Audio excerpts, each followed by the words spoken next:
క్షేమమని చెప్పినావు. చేరవలసిన వారిని చేర్చి క్షేమములు ఉంచి ఉగ్రత తప్పించండి. అయ్యా, ఈ కోరిక ఆరంభం నుంచి చివరి వరకు మీరు మహిమ పొందండి. తండ్రి కుమార పరిశుద్ధాత్మ దేవుడు దిగి వచ్చి నాయన ఆరంభ ప్రార్థన మొదలుకొని చివరి వరకు కూడా మమ్మల్ని దీవించి మీరు మహిమ పొందమని యేసునామమున వేడుకొనుచున్నాను మా పరమ తండ్రి. మరియు దైవాజ్ఞానున్న పరిశుద్ధ మురియు చోరే పావల్లో స్మరించుచుండు నతడు న్యోడు దేవామాన ఓడు.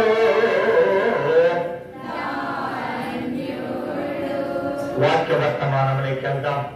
ప్రభువారు ఆయన పట్టణంలోకి ప్రవేశిస్తూ ఆకలిని ఉండి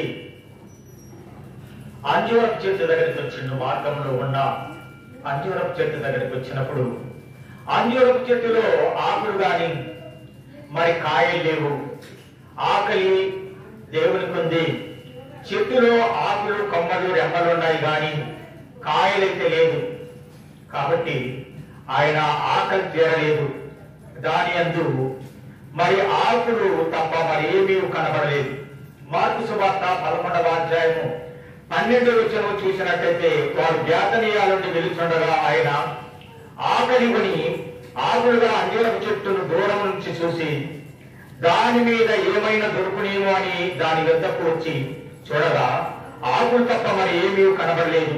అందుకు ఆయన ఇక మీదట ఎప్పటికీ నీ పండ్లు ఎవరును తినకుందురుగా కానీ చెప్పాను.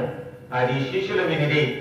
ఈ విధంగా దేవుని అంజూరపు చెట్టును శపిస్తున్నాడు. అంజూరపు చెట్టు ఫలితం లేనిదై ఉన్నది కాబట్టి దాని ఫలితము కొమ్మలు రెమ్మలు ఆకులు మాత్రమే కనపడుతుంది. ఇప్పుడు దాన్ని శపించినాడు. శపించగానే ఆ చెట్టు ఏమైనాదంటే 21వ అధ్యాయము మత్తయి సువార్త 19వ వచనంలో చూస్తే ఇక మీదట ఎప్పటికీ నీవు కాపు కాయకుందుగా కానీ చెప్పగానే తక్షణమే అంజూరపు చెట్టు ఎండిపోయేను. ఈ విధంగా మరి వారు పొద్దున్నే వచ్చి మరలా చూసినప్పుడు ఆ చెట్టు సమూలంగా యాకుత సైతం కూడా ఎండిపోయింది. ఎందుకని అంటే ఆకలి తీర్చవలసిన ఈ అంజూరపు చెట్లు కాయలు కాచి మరి ఆకలి తీర్చవలసిన ఈ చెట్టు కేవలము ఆకులు కనపడుతుంది, కాయలు మాత్రం లేదు. అలాగే ఈ పరిశుద్ధ గ్రంథంలో మనము ఈ ఆకుల గురించి ఈ కాయల గురించి వివరంగా మనము తెలుసుకున్నట్టయితే ఆకులు అనేది మరి కాయలు అనేది ఆధ్యాత్మికంగా మనం చూసినట్టయితే ఈ ఆకులు అనేది ఫలింపు లేని మనిషి జీవితానికి సాదృశ్యం. ఫలింపు కలిగిన మనిషి జీవితానికి పళ్ళు సాదృశ్యం. ఈ విధంగా దానిలో పళ్ళు లేవు, ప్రభు యొక్క ఆకలి తీరని. ఈ విధంగా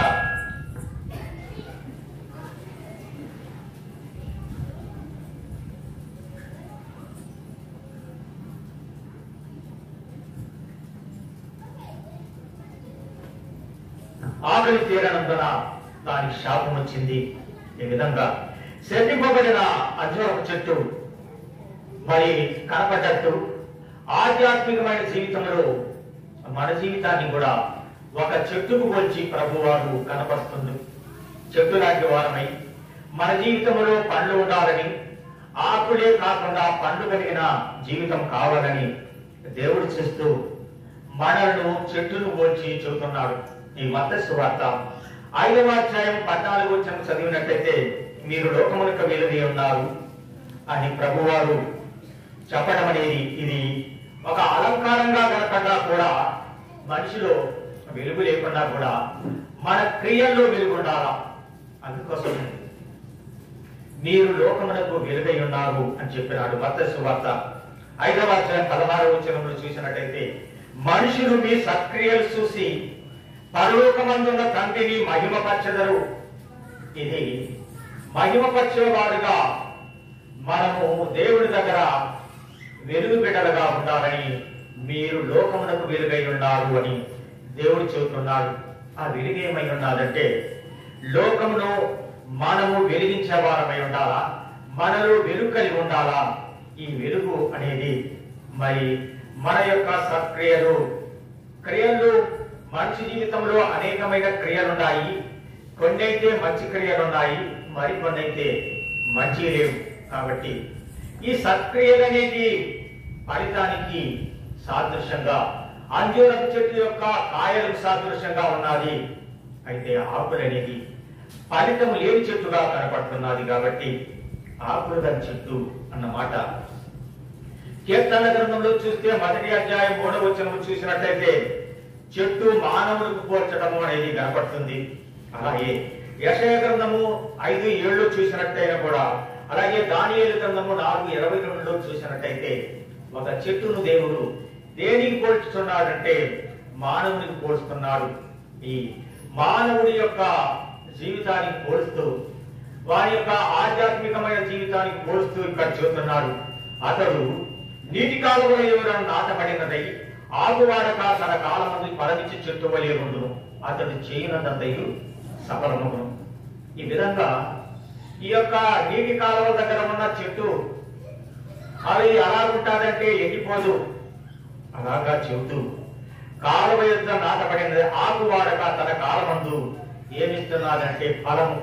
ఆకు ఎండిపోవటం లేదు, పండ్లు కూడా వస్తున్నాయి. ఇక్కడ అంజూరపు చెట్టుకు పండ్లు లేవు, ఆకులు మాత్రమే ఉన్నాయి. జాగ్రత్తగా ఈ కొత్త సంవత్సర కాలంలో అంజూరపు చెట్టుకున్న ఆకులాగన అంజూరపు నీటి కాలంలో ఎవరైనా నాటబడినది ఆకువాడక తన కాలమందు ఫలమిచ్చి చెట్టు వలె ఉండాలంటే ఫలమిచ్చే చెట్టు వలె క్రైస్తవ సంఘం ఉండాలా. దేవుడు చూసినప్పుడు అంజూరపు చెట్టుకు ఫలము లేవు. క్రైస్తవ జీవితాన్ని దేవుడు చూసినప్పుడు ఫలితం కోరుతాడు, ఫలాలు కోరుతాడు. ఆ విధంగా ఇక్కడ చెబుతూ ఈ మాట, అతడు చేయునదంతయు సఫలమగును, దుష్టుడు అలాగనుండగా గాలి చెదరగొట్టు కొట్టువలే ఉండు. ఎలాగా దుష్టుని పోలి ఉండకూడదు. సంఘము ఎలా ఉండాలంటే మరి ఫలించే చెట్టులాగా ఉండాలా. అంజూరపు చెట్టుకు ఫలితం లేవు, కాయలు లేవు. అందుకే దేవుడు వచ్చి ఆ చెట్టును దర్శించగానే ఆ చెట్టులో కాయలు కనపడటం లేదు, ఆకలి అట్టనే ఉండాలి, చెట్టు కాయలు లేవు. ఇప్పుడు దాన్ని చెప్పించాలి, ఉంటేమి లేకుంటేమి, దానివల్ల ఆ ప్రాంతం అంతా కూడా నష్టమవుతుంది. కాబట్టి దాన్ని చెప్పించటం మొదలుపెట్టినాడు. అలాగే దానియేలు గ్రంథంలో చూసినట్టయితే నెబుకద్నెజరు మరి రాజుగారికి కలిగిన కళలు చూస్తే 4వ అధ్యాయం 22వ వచనంలో చూసినట్టయితే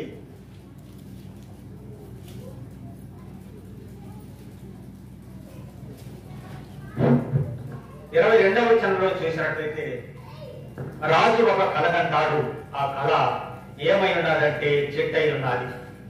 ఆ చెట్టు ఈ దానియేలు అంటున్నాడు, రాజా ఈ చెట్టు ఎవడై ఉన్నారంటే మీరే ఆ చెట్టు. కాబట్టి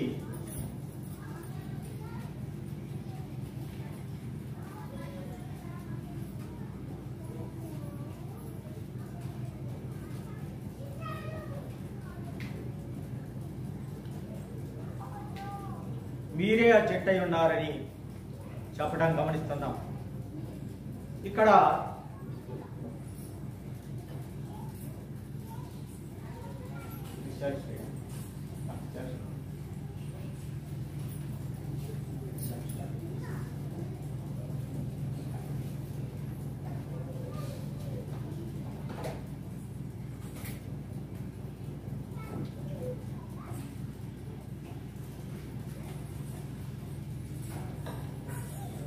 దానియేలు అంటున్నాడు, ఈ రాజు నెబుకద్నెజరు రాజు అంటున్నాడు, రాజా రాజా మీరు కనిన ఆ కళ చెట్టు ఎవరై ఉన్నారంటే మరి మీరే ఆ చెట్టు అని చెబుతున్నాడు. ఎందుకంటే ఆ చెట్టుకు ఆకులు మాత్రమే ఉన్న ద్రాక్ష తోటలోనే అంజూరపు చెట్టు వలె కనపడుతున్నాడు.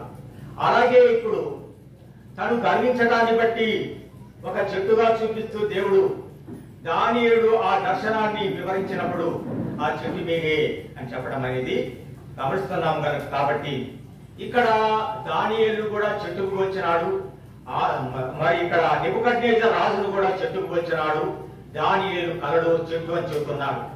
అదే విధంగా పరమగీత గ్రంథము 2వ అధ్యాయం 2వ వచనంలో మనం చదివినట్టయితే ఏం చెబుతున్నాడంటే, పలురాక చెట్లలో ఒలీవ పత్రం కనబడినట్లు స్త్రీలలో నా ప్రియురాలు కనబడుచున్నది. ఇక్కడ దేవుని యొక్క ప్రియురాలు కనబడుచున్న పెళ్లి కుమార్తె సంఘం ఎలా ఉన్నదంటే, పలురాక చెట్లలో ఒలీవ పత్రం లాగా ఆ యొక్క మరి బలురాక చెట్లు హింసించే మరి ఆ చెట్లలో మధ్యలో ఎలా ఉన్నది అంటే ఈ పెళ్లి కుమార్తె ఒక చెట్టులాగా మరి ఒలీవ చెట్టులాగా కనపడుతుంది. అలాగే ఈ యొక్క ఒలీవ చెట్టు లాగా క్రైస్తవ సంఘంలో ఉన్న పెళ్లి కుమార్తెను దేవుడు చూపుతున్నాడు గనక మరి ఆకులు గల చెట్లు మరి ఈ చెట్టును పోలిన వారు మనుషులని పరిశుద్ధ గ్రంథం నుంచి మనము గమనిస్తున్నాము.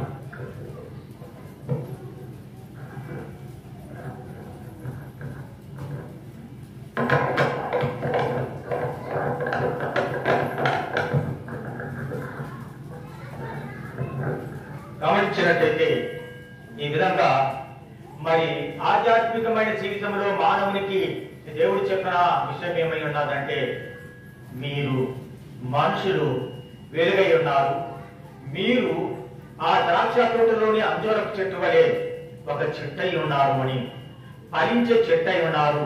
మీ జీవితంలో ఫలింపుంటే ఫలించే చెట్టు, ఫలింపు లేకపోతే ఫలించని చెట్టులా ఉంటుంది కనుక ఆకులు మరి దేనికి సాదృశ్యము, పండ్లు దేనికి సాదృశ్యము, అంజూరపు చెట్టు యొక్క ఆ చెట్టుకున్న పండ్లు, అంజూరపు చెట్టు యొక్క ఆకులు దేనికి సాదృశ్యమై ఉన్నాయంటే, ఆకులు అనేది ఆచారానికి సాదృశ్యము. కొంతమంది ఆచారవంతులుగా ఉంటారు, కానీ అప్పుడు యూదా జనాంగము దేవుడి కానుకలు ఇచ్చేటప్పుడు ఏమనుకుంటున్నారంటే, పుదీనాలోని సోపులోని జీలకర్రలోని 10వ భాగం ఇస్తే సరిపోద్ది, ఆదివారము ఆరాధనకి వెళ్తే సరిపోద్ది అన్న ఆచారాలు కలిగి ఉన్నారు. కానీ బైబిలు గ్రంథంలోని అనేకమైన మర్మమైన విషయాలు వారు గమనించటం లేదు. వాళ్ళు ఆ విషయాలు గమనించకుండా కేవలము ఈ ఆచారం అనేది వారు కనపరుస్తున్నారు. కాబట్టి అది ఆచారం కలిగిన ఆకులు కలిగిన జీవితము అంటే దానికి ఏం తక్కువ, పండ్లు లేవు. అలాగే చూస్తే మత్తయి సువార్త 23వ అధ్యాయం 23వ వచనం చూసినట్టే ధర్మశాస్త్రంలో ప్రధానమైన విషయము విడిచిపెట్టినారు. ఇది ఆచారాలు మాత్రమే వాళ్ళు అవలంబిస్తున్నారు. లూకా సువార్త 18వ అధ్యాయం 12వ వచనం చూసినట్టయితే ఈ పరిచయులైన వారు 2 మార్లు ఉపవాసం మేము ఉంటున్నాము, మరి తన సంపాదనలో 10వ భాగం మాత్రము దేవునికి చెల్లిస్తున్నాము, ఈ ప్రార్థన నీవు వినయ్యా అన్నట్టు వాళ్ళు గర్వపడి 10వ వంతు గురించి, 10వ భాగం గురించి, ఉపవాసం గురించి, ఈ ఆకుల్లాంటి జీవితము, ద్రాక్ష తోటలోని అంజూరపు చెట్టుకున్న ఆకుల్లాంటి జీవితమై ఉన్నది. కాబట్టి ఈ ఆకుల్లాంటి జీవితాన్ని దేవుడు లెక్కబెట్టంలా. మరి ఈ ఆకుల్లాంటి జీవితం కాకుండా ఆధ్యాత్మికమైన జీవితాన్ని, పండ్లు కలిగిన జీవితాన్ని, ఫలములు కలిగిన జీవితాన్ని దేవుడు లెక్క పెడతాడు. కాబట్టి అంజూరపు చెట్టుకు ఫలం లేకపోవడం వల్ల సమూలముగా ఎండిపోయింది, ఏమాత్రం కూడా మిగలేదు. కనుక ఈ విధంగా ఆచారాలు అనబడుచున్నది. మరి వీళ్ళు చేసిన ఆచారాలు ఆ విధంగా ఉండేవి. అలాగే యూదులు ఆ విధంగా ఆచారాలు చేసేవారు. అలాగే చూస్తే మరి నేటి క్రైస్తవ సంఘములు కూడా ఆచారాలు ఆచరిస్తున్నారు. అంటే ఆకుల్లాంటి జీవితం కలిగి ఉన్నారు. వారి జీవితంలో ఫలము లేని జీవితం అయి ఉండాలి. కనుక ఇలాంటి ఫలము లేని జీవితానికి దేవుడిచ్చేది ఏమై ఉన్నాడంటే, మరి ఈ ఆచారాలు కలిగిన వాళ్ళందరూ కూడా భక్తి పనులు అనుకుంటున్నారు. కానీ చాలా మంది కూడా క్రైస్తవ సంఘంలో ఆకుల్లాంటి ఆచారాలు కలిగిన వారు మాత్రం ఉన్నారు. చాలా మంది కూడా అది భక్తి జీవితం కాదు, ఫలిత జీవితం కాదు, ఫలించే పండ్లు కలిగిన జీవితం కాదు. కాబట్టి దాని విషయంలో కూడా క్రైస్తవ సంఘంలో కూడా మనము అంజూరపు చెట్టు లోని అంజూరపు చెట్టుకు కలిగిన ఫలములు లేనట్టయితే మనము ఫలం లేని వర్షాలు ఉంటాము.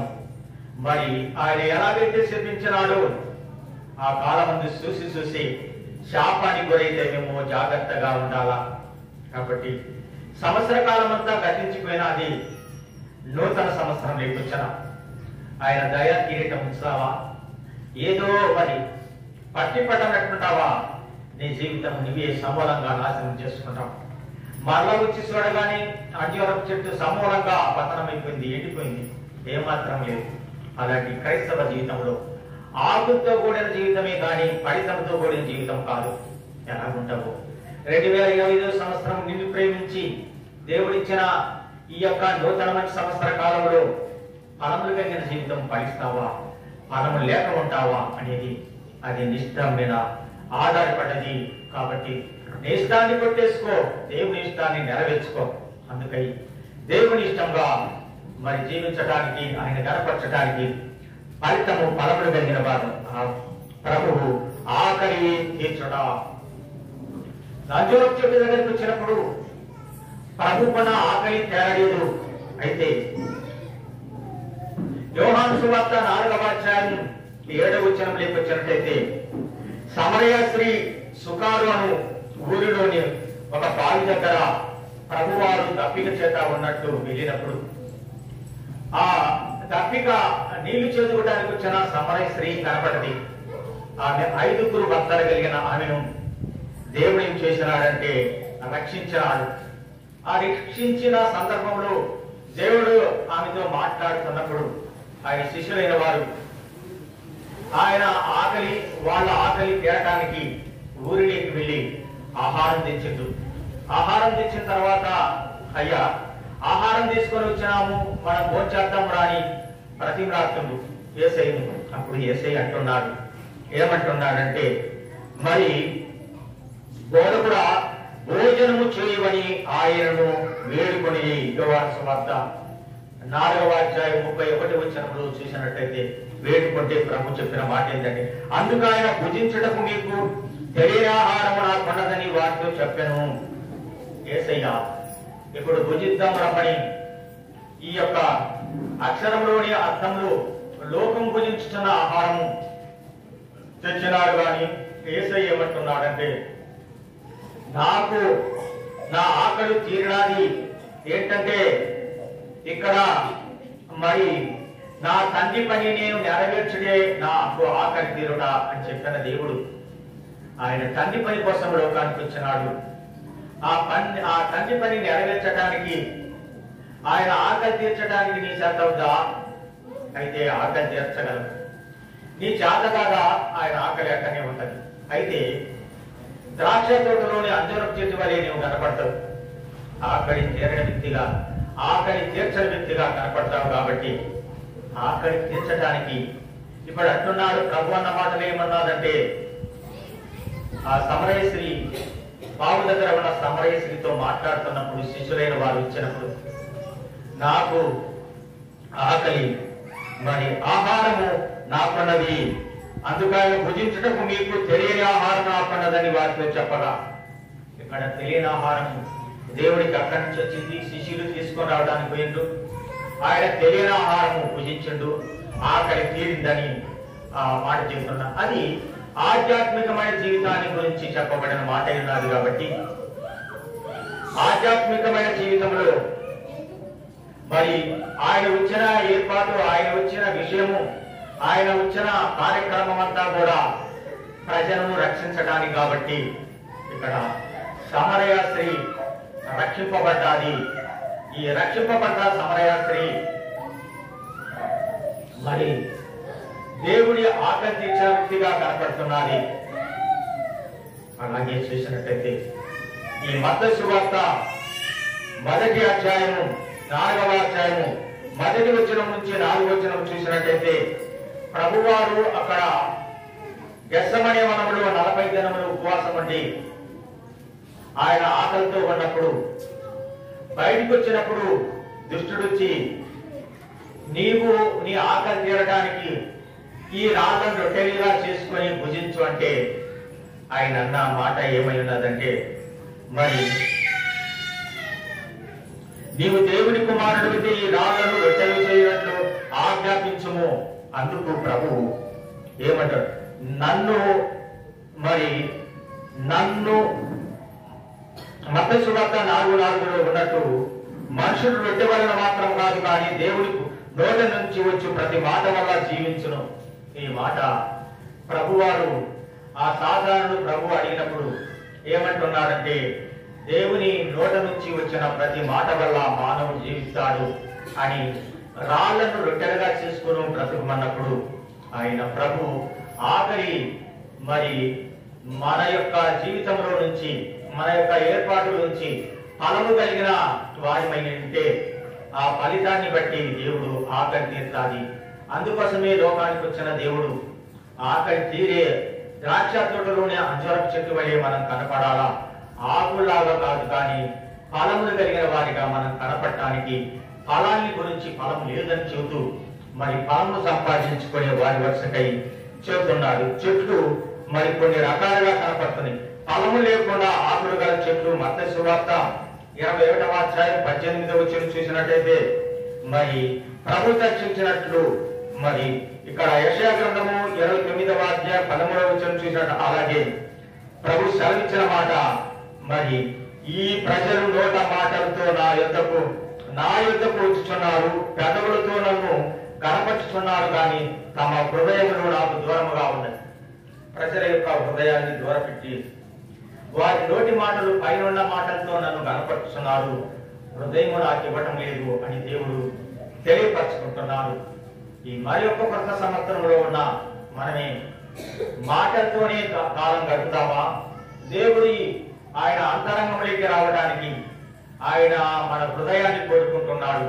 అదే ఫలితము కలిగిన జీవితం, అదే ఆత్మ ఫలితము కలిగిన జీవితమై ఉన్నది. కాబట్టి ఆ ఫలితాన్ని దేవుడు కోరుకుంటూ ఇష్టపడుతూ ఏమంటున్నాడంటే, మీరు నాకు హృదయం ఇవ్వటం లేదు అని చెబుతున్నాడు. ఎవరైతే తమ హృదయాన్ని దేవునికి ఇవ్వడానికి ఒప్పుకుంటారో వారి ఫలితము కలిగిన వారు, దేవుని యొక్క ఆకలి తీర్చేవారు ఉంటారు. అతిశయపడి గర్వించినది ఇక్కడ కనపడుతుంది. దానియేలు గ్రంథము 4వ అధ్యాయం 10వ వచనము అలాగే 22వ వచనం చూసినట్టయితే, నెబుకద్నెజరు అతిశయించినప్పుడు తన కలలో చూసినాడు, అలాగే జనులు తమ యొద్ద నుండి ఆయనను తరిమేసినారు. ఇప్పుడు నెబుకద్నెజరు రాజు జంతువులాగా అడవికి పోయినది. ప్రజలంతా జంతువును తరిమేసినారు, అడవిలో గడ్డి వేయటం మొదలుపెట్టాయి. తన యొక్క గర్వాన్ని బట్టి అలాంటి పరిస్థితి ఈ నెబుకద్నెజరు రాజుకు వచ్చినారు. అలాగే ఈ సంవత్సర కాలంలో గర్వించినట్లయితే మనము ఆయన ఇచ్చే సమయము, ఆయన ఇచ్చిన ప్రార్థన జీవితము, ఆయన ఇచ్చిన ఆధ్యాత్మికమైన జీవితంలో భద్రపరచుకోలేనట్లయితే ఫలితం లేని వారమై విడిచిపెట్టబడతాం. కాబట్టి ఇలాగా మనం చూసినట్లయితే యెహెజ్కేలు గ్రంథము 17:24 చూసినట్లయితే, యెహోవాకు నేను ఘనమైన చెట్టును నీచమైన చెట్టును ఘనముగాను చేయువాడను. అలాగా పనికిరాంతి పనికొచ్చే చెట్టుగాను, పనికొచ్చే చెట్టును పనికిరాంతిగా చేసేవాడని నేను అని చెబుతూ ప్రభు తెలియపరచుడు. కనుక అవకాశం ఇవ్వబడినప్పుడు అవకాశం ఇవ్వబడిన చెట్టు ఇక్కడ చూస్తే లోకాసు వార్త 13వ అధ్యాయము 6వ వచనం నుంచి 9వ వచనం వరకు చూసినట్టయితే, నేను దాని చుట్టూ త్రవి ఎరువేయు మటుకు ఈ సంవత్సరం కూడా ఉండనిమ్ము అని చెబుతుంటాం. ఏమంటున్నాడంటే, ద్రాక్ష తోటలోని అంజూరపు చెట్టు దగ్గరకు వచ్చినప్పుడు అది కాయలేదు. కాయలేనప్పుడు యజమానుడు ఏమంటున్నాడంటే, దీన్ని నరికి పారేయమని చెప్పినప్పుడు ఆ యొక్క వ్యవసాయదారుడు ఏమంటున్నాడంటే, అయ్యా ఈ సంవత్సరం వరకు ఉండి ఈ సంవత్సరం తర్వాత అది కాపుగా లేకపోతే దీన్ని నువ్వు చెప్పినట్టే నేను చేస్తానని చెప్పి ఆ యజమానికి ఈ యొక్క పని మనిషి దాన్ని సేద్యపరిచే మనిషి చెబుతున్నాడు, ఈ సంవత్సరము దానికి ఏరు వేస్తా, అలాగే నీళ్లు పోస్తా, దున్నుతా, సరిచేస్తానని చెబుతున్నాడు. కాబట్టి ఈ విధంగా ఫలం వచ్చే వరకు నేను చేస్తానని చెబుతున్నాడు. కాబట్టి ఆ విధంగా ఈ యొక్క అవకాశం ఇవ్వబడ్డాది దేనికంటే ఈ సంవత్సరం కూడా ఉండనిమ్మంటున్నాడు. ఆ యొక్క కాపులి కాసే వ్యవసాయదారుడు యజమానితో ఈ సంవత్సరం వస్తే దాన్ని పతనం చేయకుండా నరికివేయకుండా కాపాడయా, ఈ సంవత్సరం మటుకు దానికి సేద్యం చేస్తా, ఎరువు వేస్తా, నీళ్లు పోస్తా, ఫలించేటట్టు చేస్తానయ్యా అని బతికినాడప్పుడు ఆ యజమానుడు సరే అని ఒప్పుకున్నాడు. ఇప్పుడు మనము విన్న విషయంలో చెట్టు ఎవరంటే మనమే, ఆకు ఎవరంటే మన జీవితం, ఫలాలు ఏంటంటే మన ఆధ్యాత్మికమైన జీవితం.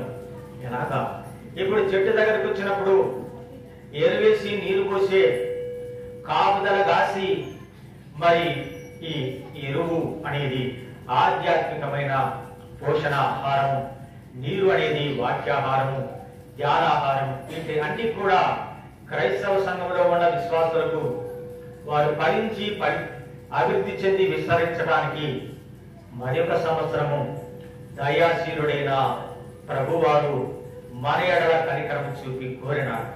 అలాగే 2025 సంవత్సరంలోకి వచ్చిన ఇప్పుడు ఎరువు వేసాయినా, నీరు పోసాయినా, అలాగా ఫలితం చూసాయినా, ఫలించని ఏరు కొట్టివేసాయినా మన దగ్గర ఉన్నాడు. ఫలించాలంటావా? మరి అంజూరపు చెట్టుకు పండ్లు రావాలా, అలాగే మన జీవితానికి కూడా పండ్లు కావాలా. ఆ ఫలితం అనేది మరి ఆధ్యాత్మికమైన జీవితాన్ని కలిగి ఉండే చెట్టులాగా మనం ఫలించాలా. ఈ విధంగా చెబుతూ ఆ చెట్టుకు వ్యవసాయం చేసినాడు, దురిత నైజపు వేరు తీసేసినాడు, పరిశుద్ధ నైజపు వేరు రావడానికి ప్రయత్నించినాడు, ఎరవేస్తున్నాడు, నీళ్లు పోతున్నాడు. చెట్టులో నుంచి ఫలితం రావాలి. లేనట్టయితే ఎండిపోద్ది, లేనట్టయితే కొట్టివేయబడుతుంది, లేనట్టయితే కొట్టివేయబడతాదంటే చెట్టు ఎండిపోయి పారివేయడానికి పనికొత్తది. కానీ మన జీవితం కొట్టివేయబడతాదంటే, మన జీవితం ఇక ఫలితం లేదంటే, మన జీవితంలో పనులు లేదంటే అది కొట్టివేయబడ్డ తర్వాత ఉంటుంది. కాబట్టి ఆ శ్రమలు, ఆ మహాశ్రమలు అనుభవించక ముందే భద్రపరుచుకున్నావా? 2024 సంవత్సరంలో ఏమాత్రము ప్రార్థన సన్నిధి చేసినావు? రాకడి సిద్ధపాటు ఎంత కలిగి ఉన్నావు? ఎన్ని మార్లు సన్నిధి చేసినావు? ఎన్ని మార్లు ప్రభు సన్నిధానంలో కనిపెట్టినావు? ఎన్ని మార్లు ప్రభు స్వరమించడానికి మోకాటి మీద మనోనిధానం కలిగి ఉన్నావు? అయితే కొట్టివేయబడతావు. కొట్టివేయబడితే అగ్నిలో సమూలంగా కాల్చే అగ్ని వచ్చి సమూలంగా కాల్చివేస్తుంది. దయాదాక్షిణ్యం ఉండదు.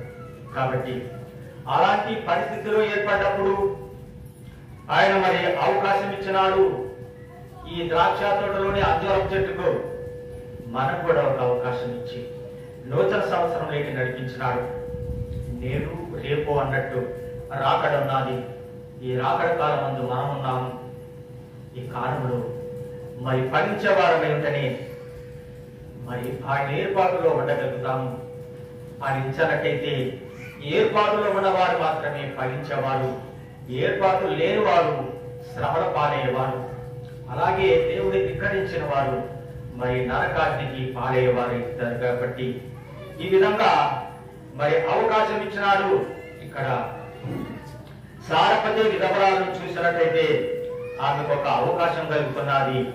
ఎందుకంటే మరి ఇక్కడ ఏరియా వచ్చినాడు, అమ్మా నాకు ఒక అప్పము, నాకు ఆకలి తీరడానికి ఒక అప్పం చేసి పెట్టంటే ఆమె కలిగిన దాంతో ఆయన ఆకలి తీర్చినది. ఆయన ఆకలి తీర్చడాన్ని బట్టి మరి అప్పము చేసిచ్చి ఆకలి తీర్చినాడు. కాబట్టి ఈ యొక్క సారపతి విధవరానికి ఆ కరువు కాలం అంతా కూడా మరి అవకాశం ఇవ్వబడ్డాది. 3.5 సంవత్సరాలు బ్రతికినాది. అందరు చనిపోతుండ్రు. ఇంకా ఆమె కూడా చనిపోయే పరిస్థితి వచ్చింది. ఏమి లేదు, ఒక ఆపం మాత్రమే. వాళ్ళిద్దరు చేసుకొని తిని బ్రతకాల, తర్వాత బ్రతుకు తెరువు లేదు.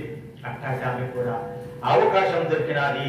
అలాగే చూసినట్టయితే కుష్ఠరోగి మరి నయమాను అనబడుచున్నవాడు.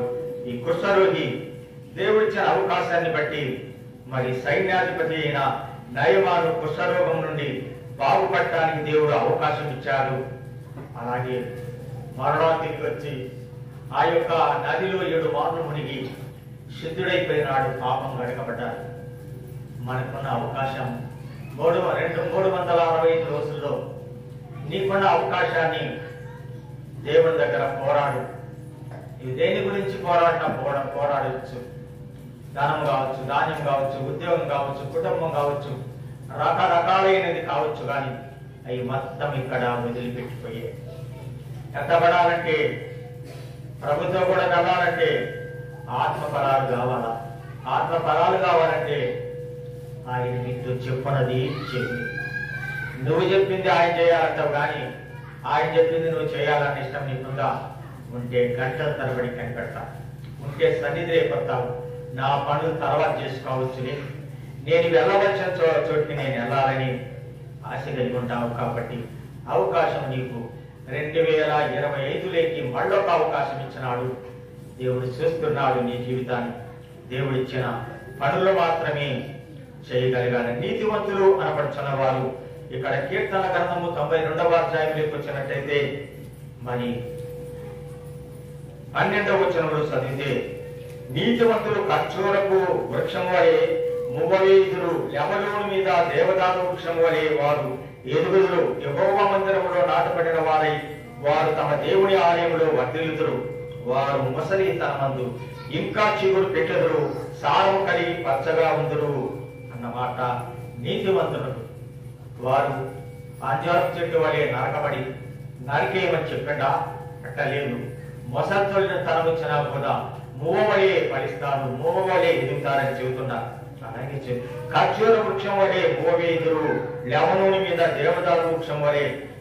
మరి ఎప్పుడు లెబనోను పర్వతం మీద ఎప్పుడు కూడా నీరు ప్రవహిస్తుంటాది. లెబనోను చెట్టు 100 అడుగులు విస్తారంగా ఉంటుంది. ఒక్కసారి పైకి వంగి పైకి చక్కగా లేస్తాది. కానీ సౌందర్యము మానవుల దగ్గర కనపడుతుంది.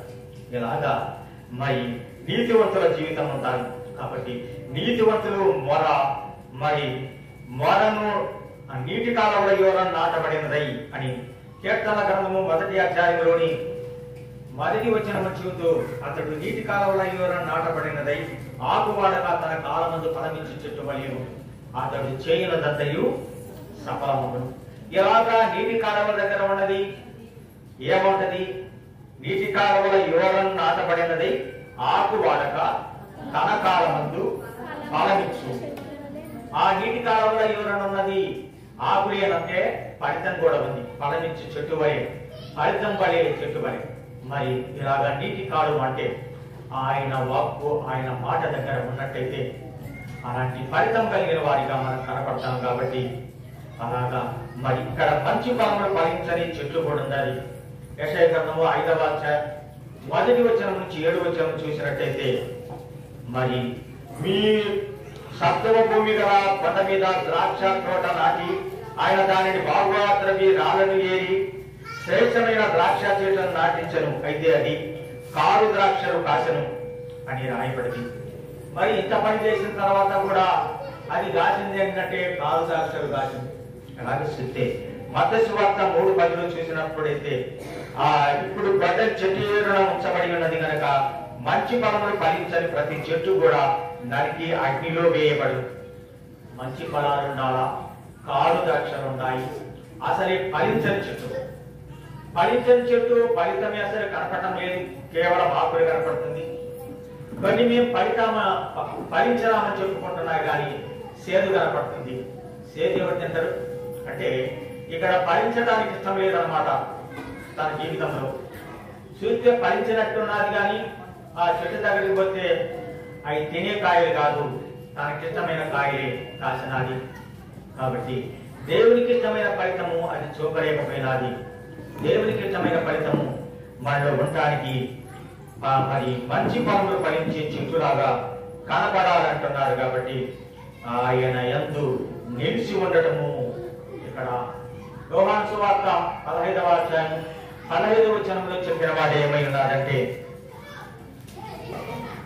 ఎవరు నా యందు నిలిచి ఉండునో, నేను ఎవరి యందు నిలిచి ఉండునో వారు బహుగా ఫలించును, నాకు వేరుగా ఉండి మీరేమీ చేయలేరు. ఏం చెబుతున్నాడంటే ఫలితం రావడానికి ఎవరైతే నా యందు నిలబడతారో, నేను చెప్పిన పని చేసుకుంటున్నాను, వాని యందు నేను ఉంటాను అని చెప్పిన మాట ప్రకారంగా నేను ఎవరి యందు నిలిచి ఉందునో వారు బహుగా ఫలించును.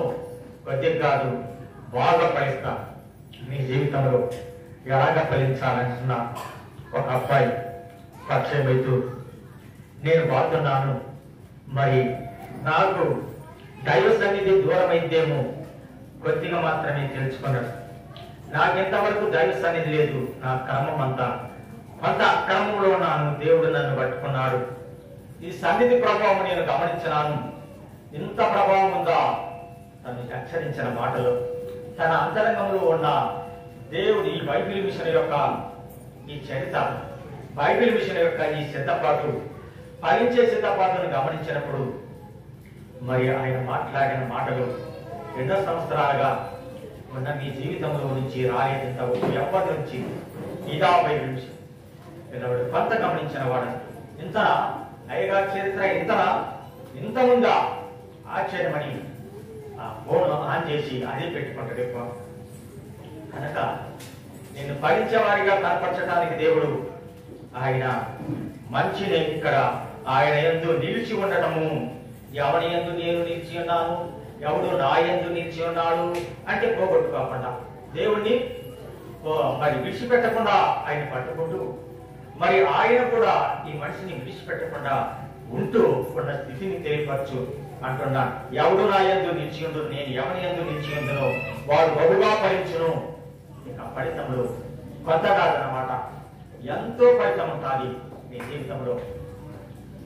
దేవుణ్ణి ఆశ్రయించటం, నీవు తర్వాత సంపాదించుకోవాలి, తర్వాత మేఘమెక్కే సమయము మళ్ళా నీవు తర్వాత సంపాదించుకోవాలి. నువ్వు సంపాదించుకోవాలి ఎవరు?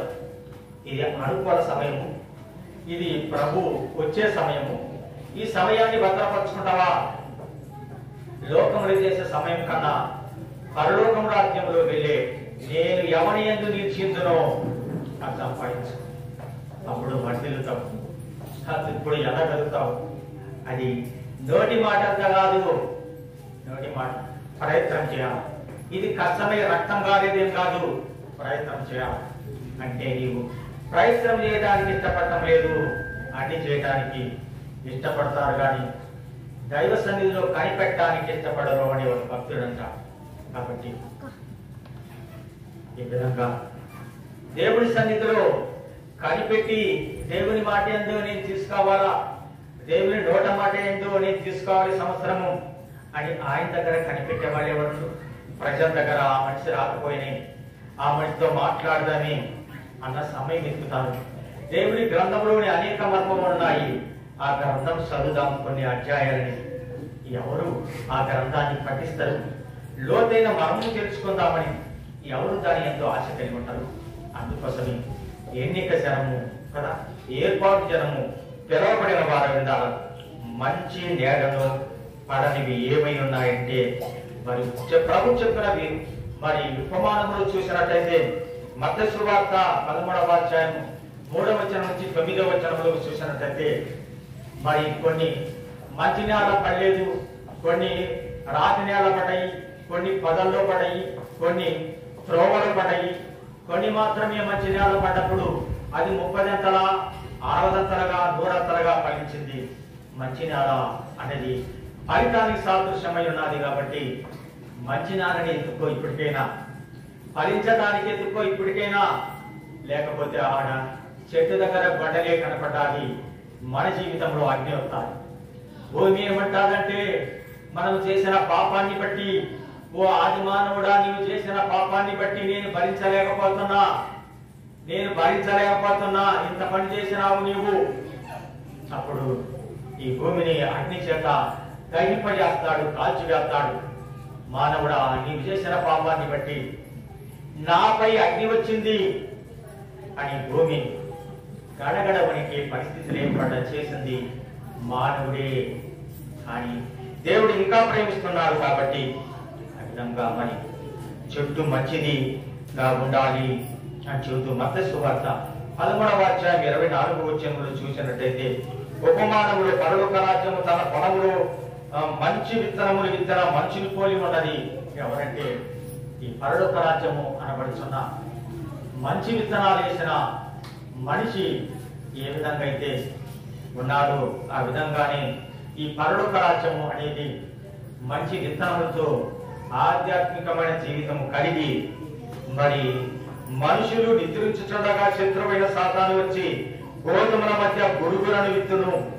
ఇది ఎవరైతే ఆధ్యాత్మికమైన జీవితం కలిగి లోకమనే నిద్రలో, పాపమనే నిద్రలో, శరీరాశని నిద్రలో ఇమిడిపోతారో ఎప్పటి గొరుగులు తీసుకొని వచ్చి పక్కలు ఇస్తారు. గోధుమల పరిస్థితి ఏమైతుంది? గొరుగులు ఇత్తబడుతున్నారు కనుక విశ్వాసి, నువ్వు అనుకున్నంత సమయం లేదు, అనుకున్నంత సమయం లేదు. ఒక అతను అది మన పిల్లల కాలం వస్తుందేమో అని అంటున్నాడు. అది మన పిల్లల కాలం వస్తుందేమో అనుకుంటున్నారు, కానీ అది మన కాలంలో త్వరగా రానైంది. రాకడ మన కాలంలో నువ్వు అనుకున్నట్టు 10-20 సంవత్సరాలు ఏం లేదు. అన్ని కూడా మనం పరీక్ష చేసినప్పుడు కరువులు, భూకంపాలు, యుద్ధాలు అన్నీ కూడా మరి ముగింపులోకి వచ్చినాయి. రాకడ సమీపంలో ఉన్నాడు. వంతు నా వంతు, వినటం నీ వంతు. వినలేదంటే అది పరీక్ష చేయటం దేవుడు కదా. మనసు తీర బోధించటం మాది వంతు, మిగుల దృఢముగా నమ్ముట మీది వంతు, కుదురగా ఎదురు కుప్పిగంతు అని మన దైవజనుడు పద్యకావ్యంలో చెప్పినట్టు, వినలేకపోతే నీవేం చేస్తావు? వచ్చి సన్నిధి చేయాలా, ఉదయం నుంచి మధ్యాహ్నం వరకు సన్నిధి చేయాలా, మోకాడి మీద ఉండాలా, దైవ దర్శనం పొందాలా, ప్రతి చెప్పిందో తెలుసుకోవాలంటే ఒక్కసారి నేను తాళం వేసుకుంటూ ఉండాలా, లేకుంటే ఆదివారం కూడా రా. మధ్య సన్నిధికి ఎట్లా రావటం లేదు, ఆదివారం కూడా రాలని నేను చెప్పగలను. అట్లాంటి స్వభావం మేఘం ఎక్కగలదా? లేదు. కాబట్టి చెబుతూ మరి ప్రభువారు అతిశయించకుండా దేవుడిచ్చిన అవకాశాన్ని సద్వినియోగపరచుకోవాలా. లూకాసు వార్త 13 చెబుతూ ద్రాక్ష తోటలోని మరి తోటమాలి మన ప్రభువు ఈ విధంగా చెబుతూ మరి ఉండనిమ్ము ఈ సంవత్సరం కూడా అని చెప్పి దానికి ఎరువేసిండు, నీరు పోసిండు, పనికిరాని ఏరు నరికేసిండు, ఫలితం కోసం ఎదురు చేయాల్సిన పని అంతా చేసిండు. ఇక ఫలితము ఈ సంవత్సరంలో రావాలా అని చెప్తున్నాడు. ఈ అంచురపు చెట్టు మనమే ఈ ద్రాక్ష తోట అనబడుచున్న ఆయన బిడ్డలైన ఇశ్రాయేలు యూదులైన వారు ఉన్న క్రైస్తవ సంఘాన్ని కూడా హెచ్చరిస్తూ, ఫలిస్తున్నావా? నీ దగ్గర ఫలితం ఉందా? పండ్లున్నాయా? ఆత్మఫలం లేవనగా అని చెప్పి కనుక శరీరానికి సంబంధించిన పండ్లు మనం చూస్తున్నాము, ఆ పండ్లని అనుభవిస్తున్నాము. ఆత్మ ఫలములు కూడా కోరు కావాలా. గణతీయులకు రాసిన పత్రిక 5వ అధ్యాయం అంటారు, ఆత్మ ఫలములు ఏమనగా అంటాం.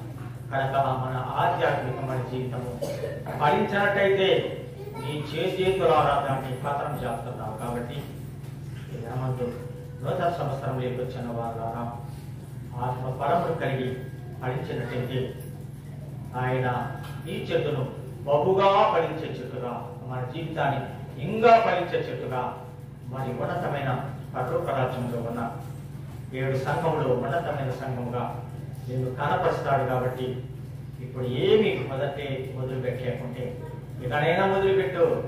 ఒకవేళ అవకాశం ఇచ్చింది, ఒకవేళ ఈ సంవత్సరం అంతా ఉంటే దేవుడు నీకు ఇచ్చే అవకాశం. కాబట్టి ఫలము లేని చెట్టు, ఆకులు కలిగిన చెట్టు ద్రాక్ష తోటలోని అంజూరపు చెట్టు ఉన్నది. ఫలితం కోసము, ఫలముల కోసం చూసినాడు. దాంట్లో ఫలితం లేకపోబట్టి బాధపడ్డాడు. ఆయన ఆకలి తీరలేదు. ఆకలి తీర్చడానికి సమరయ స్త్రీ దగ్గరికి ఉన్నప్పుడు ప్రభు వారు ఆయన శిష్యులైన వారు వచ్చి ఆకలి మన్నాం కదా, ఆహారం తెచ్చినారు తినంటే, ఇదిగో నా కన్ని పన్ను నెరవేర్చుడే నాకు ఆకలి తీరుతా అని చెప్పిన ప్రభువారు, నీ కుటుంబంలో ఆయన ఆకలి తీరాలా, నీలో ఆయన ఆకలి తీరాలా, తీర్చగలవా? తీర్చకపోతే నష్టం నీకు, కష్టం నీకే. కాబట్టి సమయం లేదు, సమయమనక అసమయమనక పోరాడాలా. పోరాట పటిమ కనపడుతుంది. రేపు చాలా మంది దగ్గర చాలా తక్కువగా కనపడుతుంది, చాలా తక్కువగా కనపడుతుంది. కాబట్టి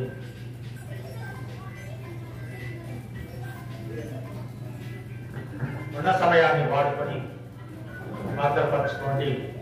దేవుడి మిమ్మల్ని దీవించును గాక.